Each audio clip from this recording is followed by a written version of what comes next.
வணக்கம். என் பேர் பேசிக்க. நான் இப்ப பாட்டு பாட போறேன். எல்கேஜி வீல படிக்கிறேன். நீ இருக்கிறிய ஒல கட்டாயா, சும்மா நடக்கிறிய தவள கட்டாயா. நீ இருக்கிறிய ஒல கட்டாயா, சும்மா நடக்கிறிய தவள கட்டாயா. பச்சவாய நிக்கிறியே பஞ்சு மிட்டாயா, ஆமா பஞ்சு மிட்டாயா, ஐயோ பஞ்சு மிட்டாயா.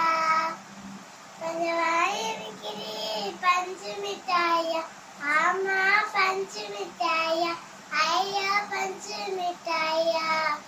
சோதாவா படுத்துக்குவேன் ஓமடியில சாஞ்சு, சும்மா வாட்டமா இருக்கிறியே வட்டு பட்டில மூச்சு. Thank you. Have a nice